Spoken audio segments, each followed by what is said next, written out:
Alors, l'énumération qui a été prévue donc à la loi de 1924 n'était qu'un guide qui permettait de fixer des points de repère. Elle n'est pas complète et limitative, mais purement énonciative. Il en résulte que l'omission d'un texte, une chose qu'on n'a pas prévue,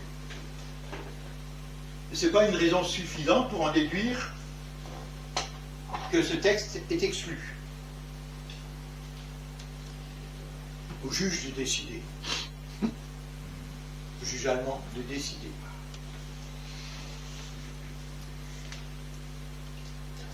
Et là, je trouve qu'on arrive à un monument, l'ombre de l'Allemagne sur la matière commerciale dépendant de la légalité de l'introduction.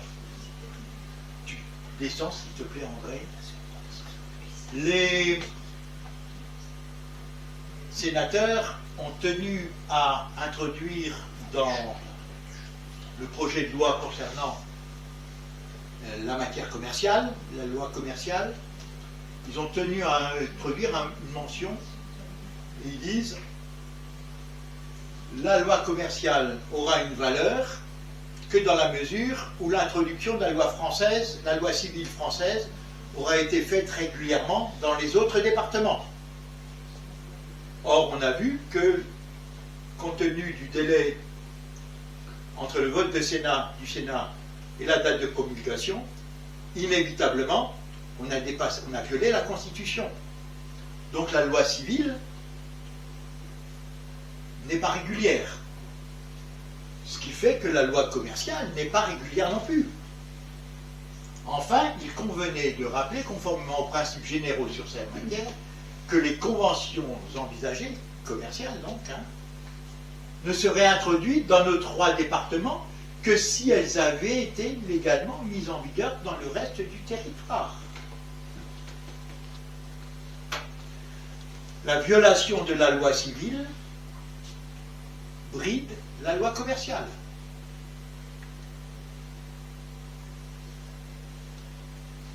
La loi du 1er juin 1924 relative à l'introduction des lois commerciales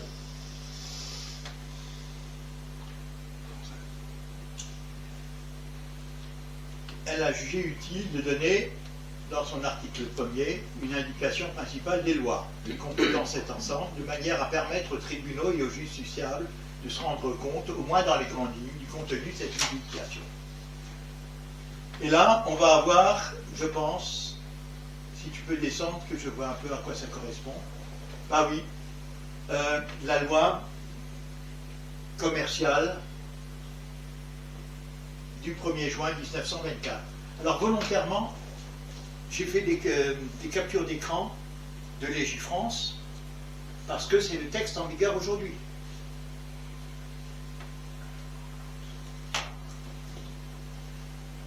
Et là, on va à nouveau procéder par matière,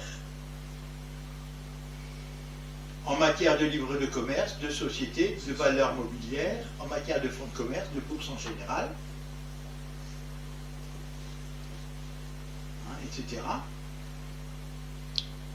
C'est le business, quoi. C'est énorme.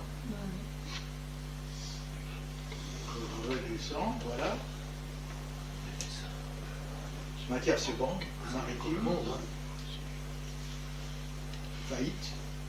Et on introduit les conventions internationales passées entre la France sur les manières énumérées ci-dessus en tant qu'elles ont été légalement mises en vigueur. Il n'y a pas de légalité. Ce sont des escrocs. On savait.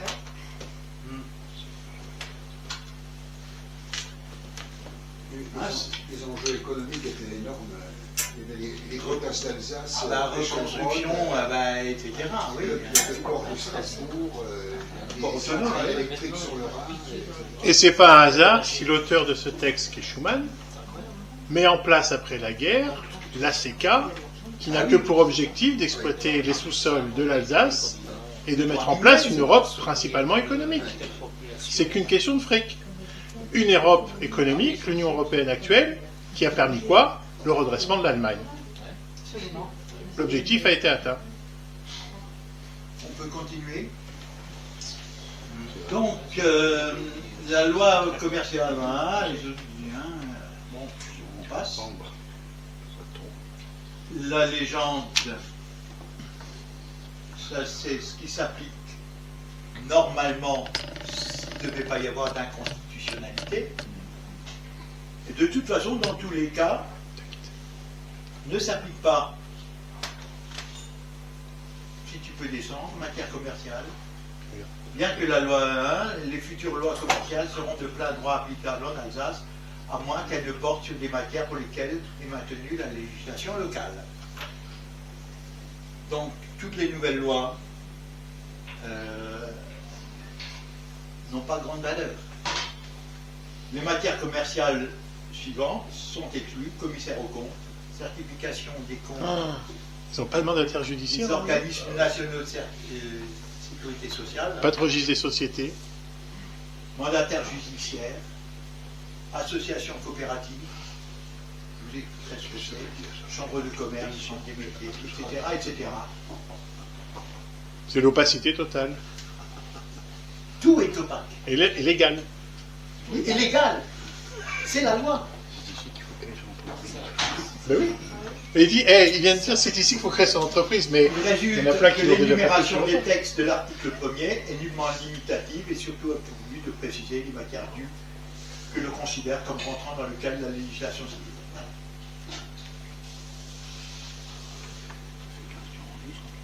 Oui, je sais. Donc la loi également, la loi commerciale, peut être également légitimement frappée d'inconstitutionnalité parce que la promulgation n'a pas été faite dans les délais. Mais tout est bidouillé, ce qui fait que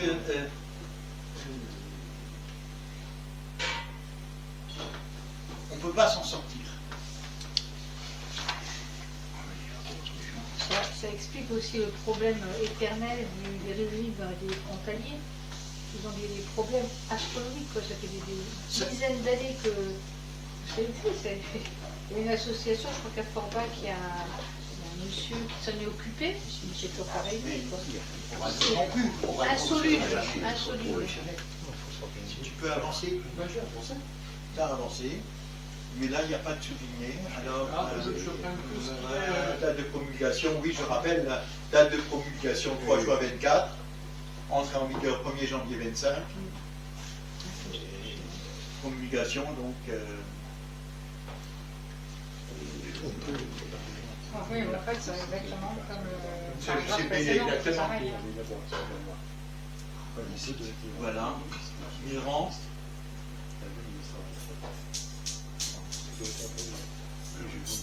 Et là, si tu peux avancer pour que je me rappelle un peu. Tu vois que je vais Oui, alors, l'Institut du droit local énonce que la loi du 24 juillet 1925 portant réorganisation du régime administratif dans les départements du Bas-Rhin, du Haut-Rhin et de la Moselle est toujours en cours. Ça fait presque 100 ans, quoi. Oui. À 2 ans près. Bientôt, on va Fêter les 100 ans. on peut cependant se demander si le régime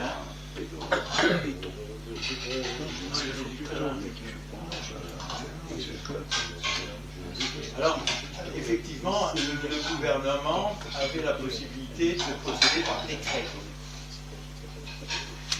Si je peux descendre, que vaut ce raisonnement? Il ne semble pas convaincant en effet.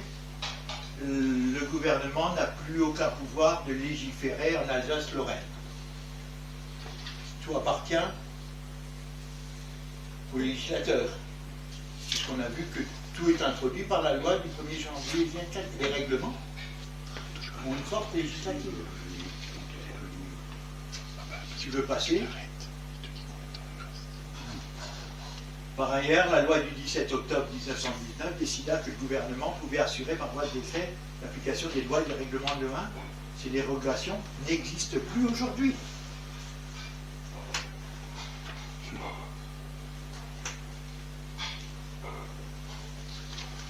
Introduction d'un texte français en Alsace-Lorraine réservé au Parlement où les 3 départements disposent de représentants susceptibles de défendre les intérêts locaux. Le législateur tient à ce que le Parlement où les 3 départements disposent de représentants successifs, beaux députés alsaciens, de défendre les intérêts locaux procède à l'introduction des lois françaises.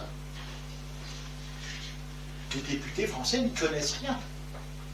Les députés alsaciens proposent, par l'intermédiaire de l'Institut du droit local, Qui n'y connaît rien. qui n'y connaît rien, circuler, il n'y a rien à voir, etc. Tout le monde est d'accord, tout le monde est d'accord. Tout le monde vote.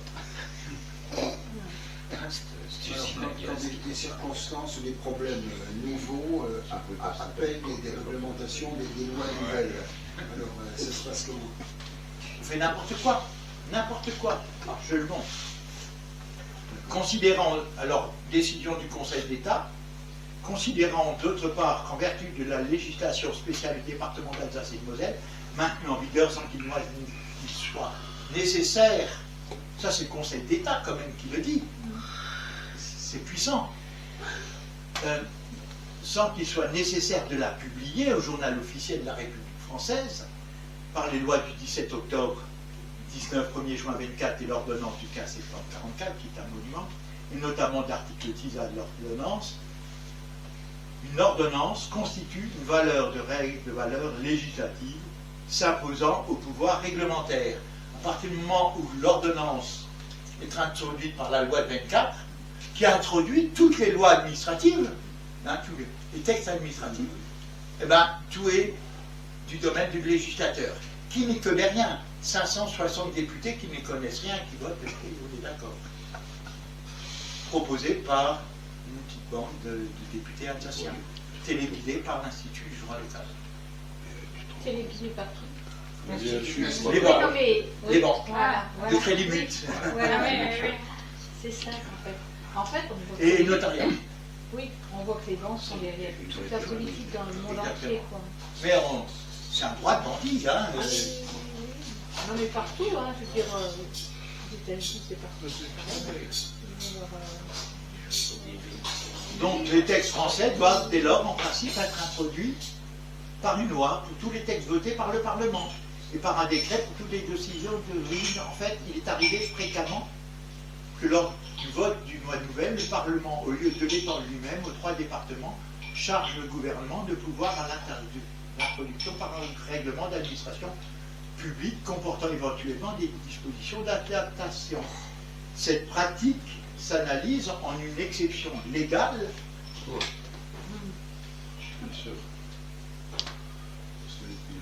bien entendu, tant que le décret d'extension n'a pas été pris, la loi ne peut pas produire d'effet en Alsace. On a réellement un régime tout à fait... Oui, mais On ne respecte rien. je reviens, j'insiste sur cet aspect des choses, parce qu'il faut maîtriser, faut rappeler la différence de force réglementaire et de règles, on va dire, de droit, entre un décret et une loi. La hiérarchie, oui. Un décret peut être pris, même en l'absence de loi. Donc Mais- si la loi ne s'applique pas parce qu'elle est bloquée, parce que tout ça, c'est le gros fourbi, etc., ça n'interdit pas le gouvernement de prendre des décrets qui s'appliqueront jusqu'à ce qu'ils soient remis en cause. Le 49.3. Non, c'est Non. pas ce que je veux dire. C'est que, par exemple, le gouvernement français, là, il n'y a Il faut pas un longtemps, recours. hein, il y a pas très longtemps, il a pris des décrets qui étaient illégaux parce qu'ils ne respectaient pas certaines lois, d'accord? Bon, il n'a pas été dénoncé parce qu'on est avec des salauds ou des incompétents, peu importe. Mais s'il avait pris un décret sur un sujet où aucune loi ne peut s'appliquer parce qu'elle n'existe pas ou qu'elle est inapplicable, eh bien, ce décret est valable. C'est pour ça qu'ils disent que le gouvernement peut agir par décret sur l'Alsace-Moselle, parce que la loi française ne s'y applique pas vu que c'est la loi allemande. Mais là où je dis qu'ils n'ont pas le droit de le faire, c'est que ce soit un décret ou une loi, ils ne peuvent pas toucher au texte allemand. Or, ils l'écrivent noir sur blanc, ils modifient les textes allemands. Oui, oui, oui. Et en plus, des textes allemands qu'ils ne savent pas lire. Et qui ne connaissent pas. Et qui ne connaissent pas. Mais ils arrivent quand même à savoir ce qu'ils vont changer de quelque chose qu'ils ne connaissent pas. C'est quand même fort, ça. Ou un règlement administratif, c'est Bon, nouvelle publicité des frontières au pied du traité de Versailles. Ça, on l'a déjà vu ce matin. Ouais. Hein?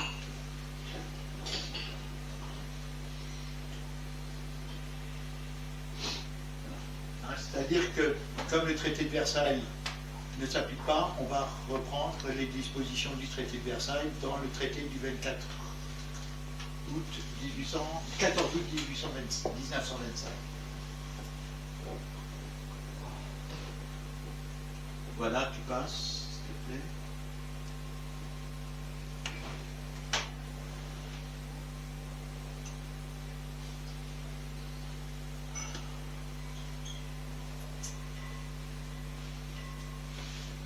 Alors, la loi du 28 mars 1928, c'est-à-dire qu'elle va autoriser le président de la République à ratifier le traité du 14 août 25. On va mettre 3 ans. Vérifie s'ils n'ont pas encore fait des conneries. Publication BOL. Non. Il va y avoir un mélange entre les incompétents et les calculateurs. Et les manipulateurs manipulent les incompétents. C'est sûrement ça. Donc, Faut pas porter chapeau. continuer. On a vu comme von der Leyen là, qui a magouillé avec Pfizer. Et le décret Pas responsable. Et puis on le sait, on le voit, mais ça fait rien. sera publié au journal officiel de la République française, donc le 19 mai 1928, mais ne sera pas publié non plus dans le bulletin officiel d'Alsace-Lorraine.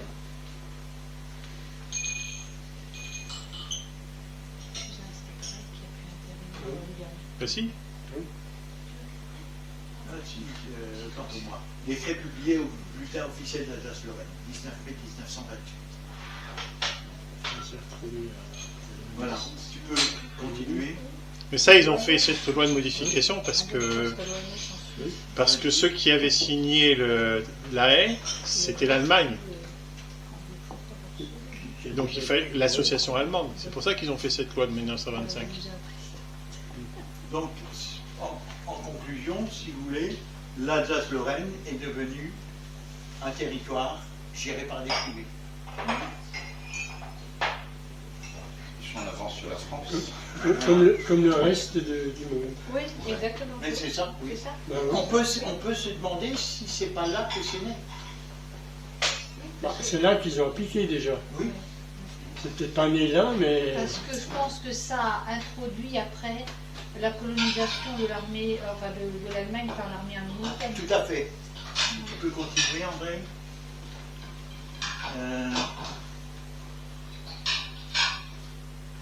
Là, ouais, c'est affectation de la direction des services d'Alsace-Lorraine au ministère des Affaires étrangères.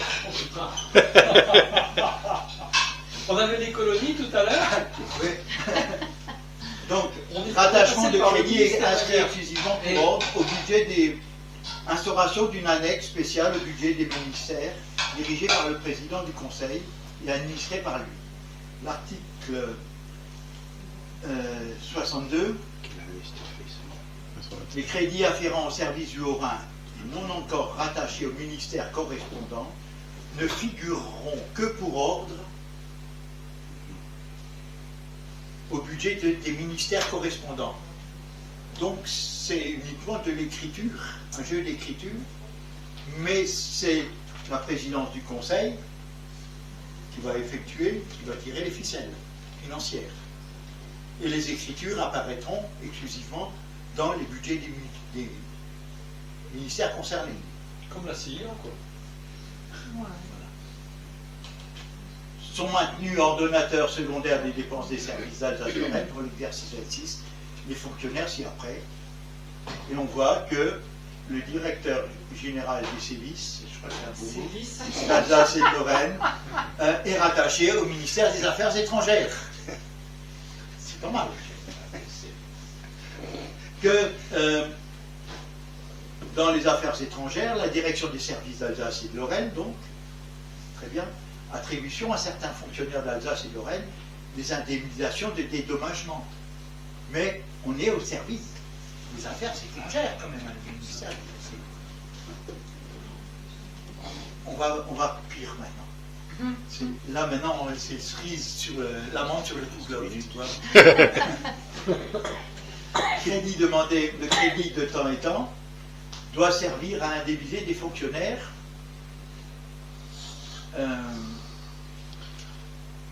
individuels d'Alsace et de Lorraine envers lesquels l'État n'a aucune obligation juridique. Ben, c'est le concordat. Hein. Tu peux continuer. C'est le concordat des affaires étrangères. Ça va au-delà des curés. Hein. Voilà. Élargissement des pouvoirs de Hitler en Alsace-Lorraine. Ben, rappelons-nous que l'administration est confiée au pouvoir central allemand. En 1933, Hitler est chancelier et puis à la mort de Hindenburg, il devient président de la République. Donc l'autorité suprême en Alsace, c'est Hitler. Il n'y a pas à discuter.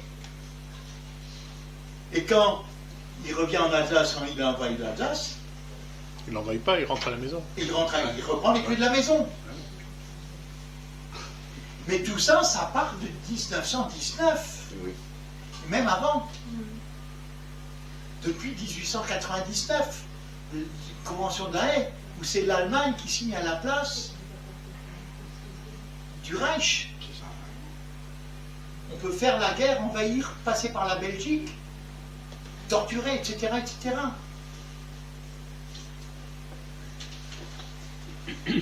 Possibilité, donc, de dérogation constitutionnelle en faveur de Hitler.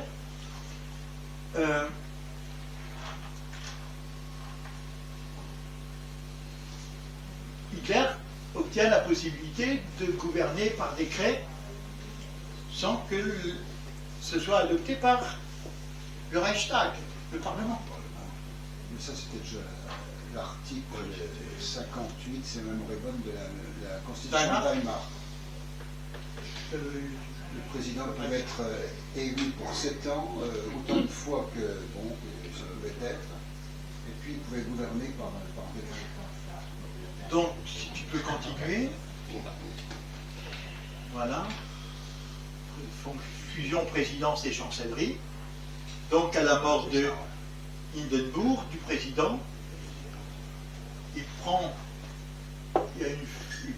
la fonction du président du Reich et il obtient ça de la part du Reichstag. Si tu peux descendre, j'ai fait la traduction en bas. Voilà. Donc, je ne veux pas dire, pour moi, c'est pas encore les pleins pouvoirs, parce qu'il obtiendra encore plus par après, mais il y a une fusion des fonctions présidentielles et de chancelier.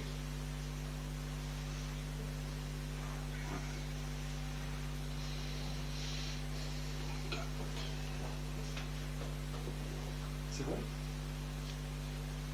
C'est bon? Ah oui, Et